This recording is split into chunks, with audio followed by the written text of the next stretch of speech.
What's up, YouTube? It's been a while. I had some things going on, but I'm back. And I just want to talk to you guys about being vigilant and why it's so important to be vigilant, because the enemy will catch you slipping. He will try to catch you slipping. Like, he will. So I wrote some things. The primary verse regarding vigilance is 1 Peter chapter 5 verse 8. Be sober, be vigilant, because your adversary the devil, as a roaring lion, walketh about, seeking whom he may devour. It reminds the children of God to be and remain alert, and mentally clear, and sharp to recognize spiritual attacks, and to be able to resist spiritual opposition. And most of the time, this spiritual opposition tries to catch you off guard when you're not expecting it or ready for it. I'm going to give you an example. I was in Food Line. Now, I was not going to go to Food Line. My grandmother needed bananas, and she needed something else from the grocery store. So I said, okay, grandmother, I will stop at the store and I will get your bananas and I will bring them to you, right? Usually I wouldn't. I would, at that time, I would have been just about to go running, right? Or go work out, however. And so something in me was like, I don't know. I don't know why I was iffy about it, but I was iffy about it. Burping all over the place. Confirmation. So I said, all right, I'm gonna stop at the store first. I store the stuff in this cooler in the trunk. Everything will be all right. I can go work out, and then on my way from working out, drop it off to my grandma. Drop her bananas and whatever else she asked me to get off to her. So I get to the grocery store. I get the bananas, get everything goes smooth. I see that, so I'm walking up to go get in the line, and it was like two lanes open, but it was early. It was like maybe 9 o'clock in the morning. It was really early, 9:30, something like that in the morning. And so it didn't bother me, because I was like, I'm not in a rush to go do what I'm going to do. So I was fine with waiting in the line. So I recognized that I had left my cell phone in the car. So I was like, I just got to stand in this line patiently and not do nothing. So I actually went to pick up a magazine just to kind of look at it, skim through it, till the line moved or whatever. So I didn't know that the lady beside me, the register to the right of me, was opening up. I wasn't paying any attention. I was just standing behind one of the people that were shopping, waiting like everybody else. So the girl in front of me, I didn't have a basket. I just had the little I didn't have a big basket. I just had the handheld basket, small basket, the one you hold, because I only had a few items. And so the girl that was in front of me, she didn't even turn around and look. She just started backing up like fast. So I just backed up. You know what I'm saying? I didn't say nothing. I didn't get upset or anything. I just backed up. Instead of, most people will look behind them to make sure it's nobody standing behind them, and then back up. So she just immediately started backing up fast, and she had her basket, and she wasn't no little girl. I mean, I'm like 5'5". She probably was like 5'8", 5'7".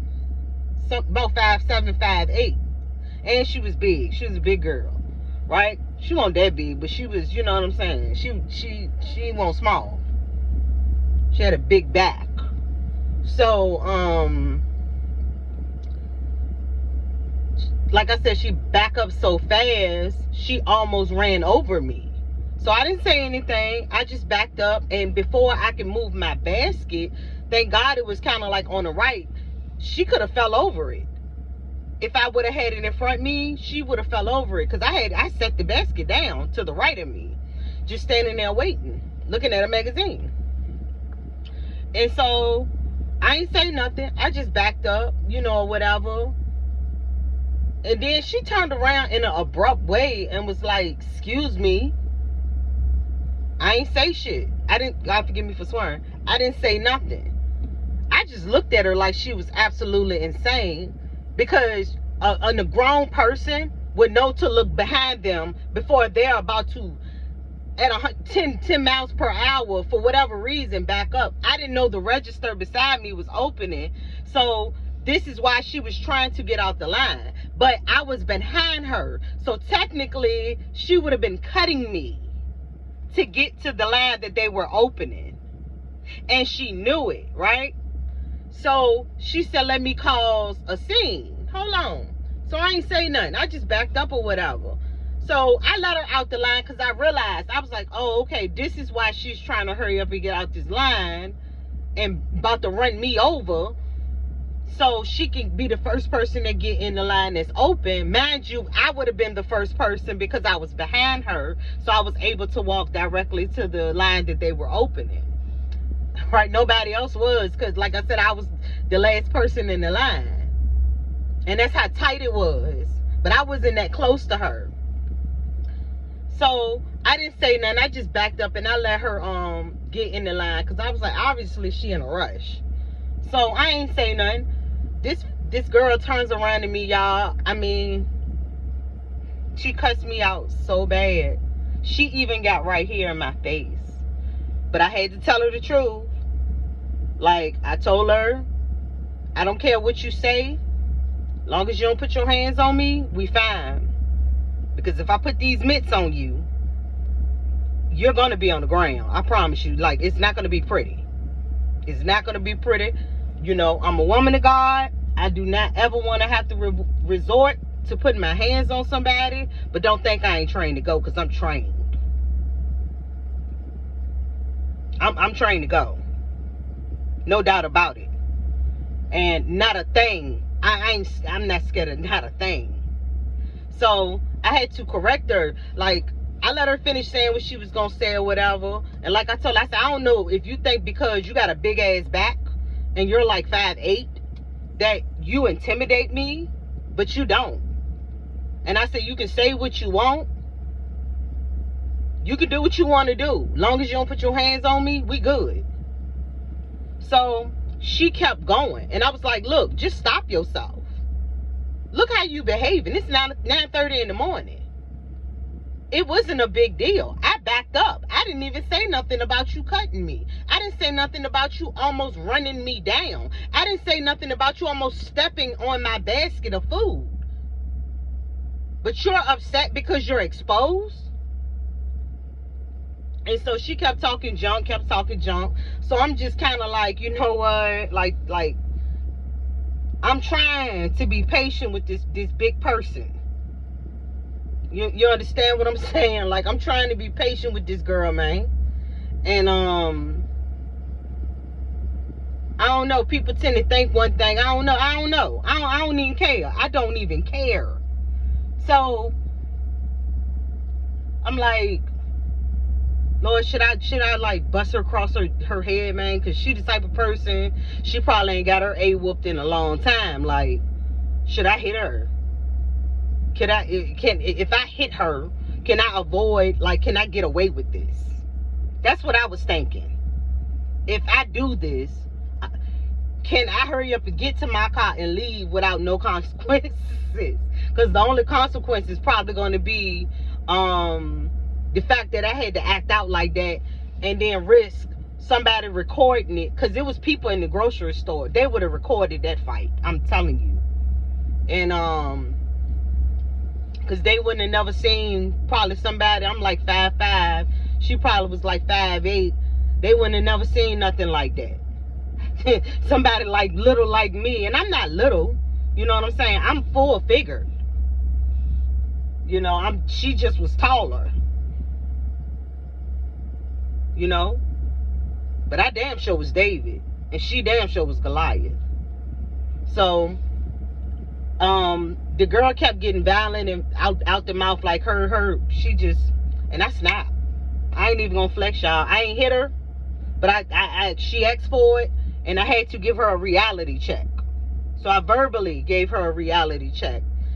The other ladies from the registers, they was like, ma'am, just come on. They picked up all my stuff off the because I went right behind her to the next line.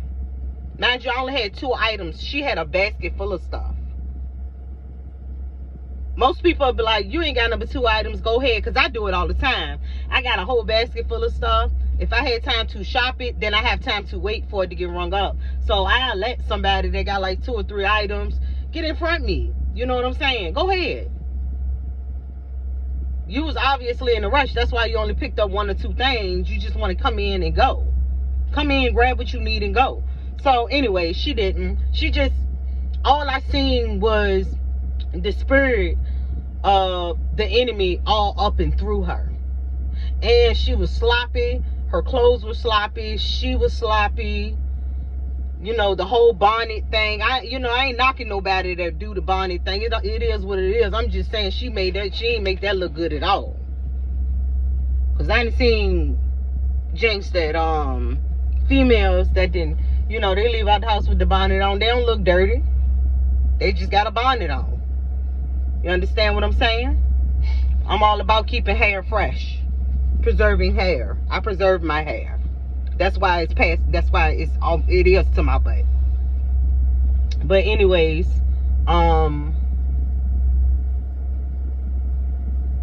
anyway, like I said, I had to give her a verbal reality check, but I guess the ladies at the register was like, she's about to hit her.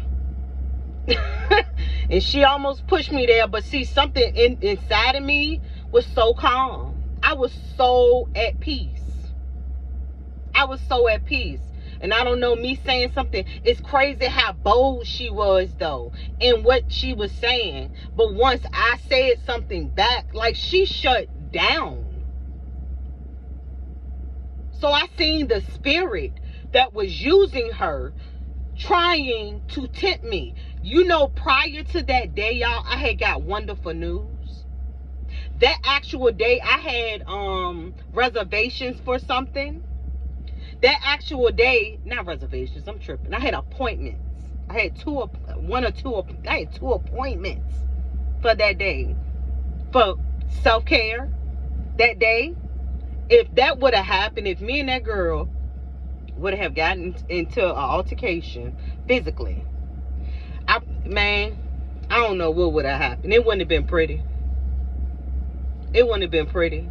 But I saw at that moment when I started talking, I could feel the Spirit of God in me destroying the spirit of darkness that was in her, because she shut down, and you can see the fear over her. And by then, the ladies that, you know, the cashiers, she had grabbed. She was like, please come on, I'm gonna take you in this, I'm gonna open up and take you here. I got your food, just come over here. And I did. I went on head over there. And do you know, they rung my food up. I turned around, they were still ringing her stuff up. And I walked out the grocery store on the left side. She walked out on the right. I never saw her get in a car. I never saw this person unpack, because we walked out the grocery store. It wasn't at the same time. I think she left right before me. But I left out fast enough, y'all. Fast enough to have been able to see what car she would have got in, and how she would it would have took her time to put the groceries in the car. I got out because I got out the building fast. I wanted to get out the building because I wanted to see where she was headed. Y'all, disappeared. No trace. No trace. No trace of her. No trace of her. It was the enemy trying to steal what God had given me, rewarded me with, and the blessings. So it literally was the enemy trying to steal. It would have been my freedom. It would have cost me a lot, like my livelihood, if I would have reacted. If I would have like physically reacted, and it was only by the grace of God, it was his spirit that gave me that inner peace. Only God. So I'm saying that enemy will catch you slipping, and you have to be mindful of your surroundings, even the people that you deal with. I had an encounter happen last night. I saw the person switch from themselves to an entity and back to themselves through a conversation, through a maybe 10-word conversation. So I'm telling you, the enemy will try to catch you slipping. Be vigilant. I don't knock nobody for what they do or how they do it or whatever the case may be. But when you are on your journey and you're walking with God, the enemy is going to try to do anything to steal your joy, to steal what God has promised you, to take away your positivity and the energy that he gives you, the energy from being vigilant. You understand what I'm saying? The energy from being obedience with the Holy Spirit, right? It's going to try to, I'm telling you, it's awful. It's awful. All right, y'all. So I wrote a couple other things.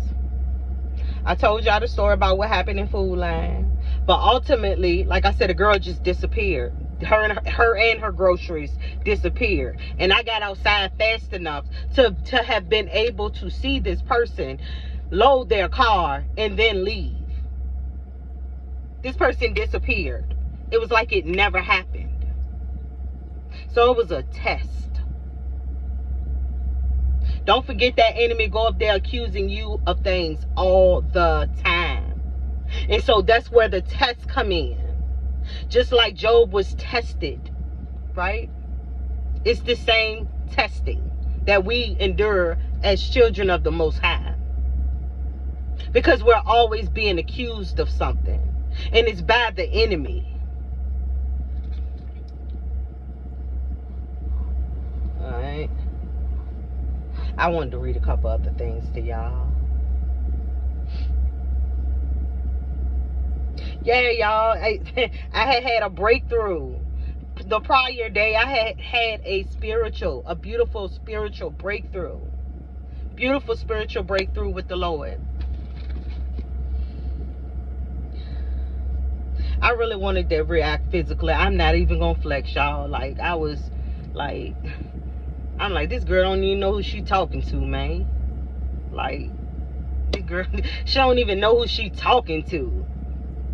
Like, you don't even know who you talking to. These things, you don't want me to put these things on you, man. You know, you don't want me to do that. I don't want to do it.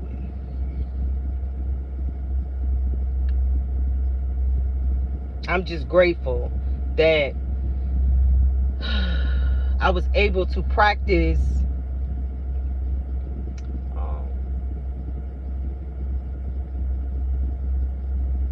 self-control, to be honest. And that was a huge test of self-control. That's why you got to be vigilant. Because people, like, some things will slip out, y'all. And some will try to take your joy quick or try to piss you off quick. No, don't let it. It was by the grace of God that lady opened that second register that was far from her, far from the other girl, took my food. I ain't even gonna flex, y'all. Like, when the words were coming out my mouth, I don't know if I kind of went blank. But by then, y'all, I was up here. I was up here. I was at 100. And I wanted her to knock. I wanted her to knock. And it was like she went in. You know what I'm saying? She broke down. Because it was the Spirit of the Lord. And every knee shall bow, and every tongue shall confess that Jesus is Lord. And that's what happened. Her demon bowed to Jesus. It was the grace of God, y'all. I'm telling you. All right, let's read some scripture. 1 Peter 5:8 emphasizes, be sober, be vigilant, because your adversary, the devil, as a roaring lion, walketh about seeking whom he may devour. Watching out for the devil, who acts like a preying lion seeking to destroy. Watch out for him, because he uses people, places, and things. Okay? Actions.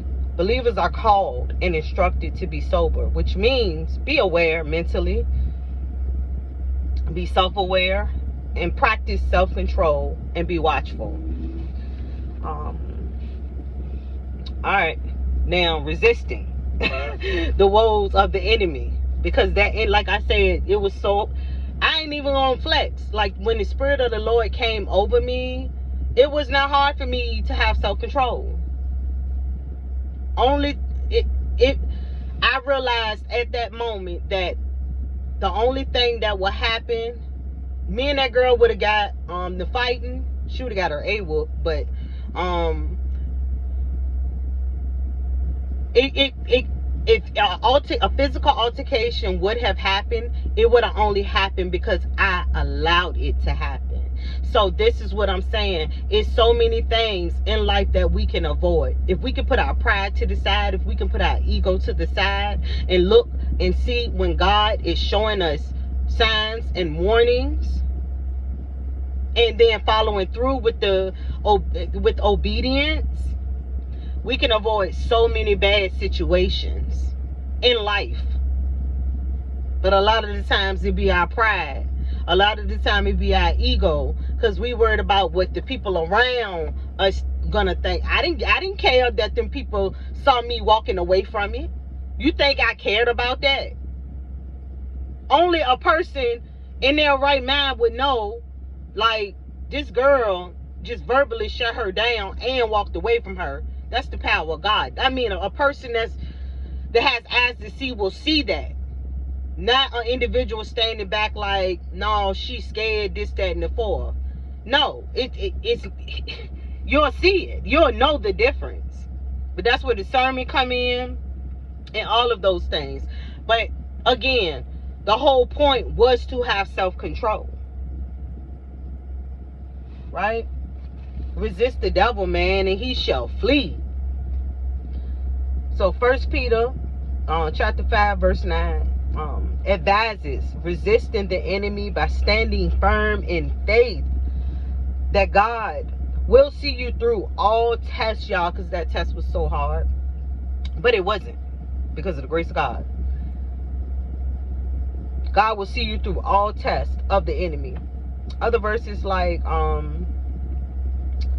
let me see, Peter 21:36 encourages us to be vigilant at all times and praying to have strength to escape the enemy's tactics. I'm telling you, he'll try to catch you in a snare. Let me see. Yes, praying to have strength to escape the enemy's tactics and snares that he used, like people, places, and things.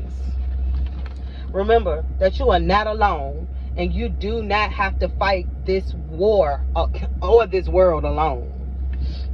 The Lord says, I will never leave you or forsake you.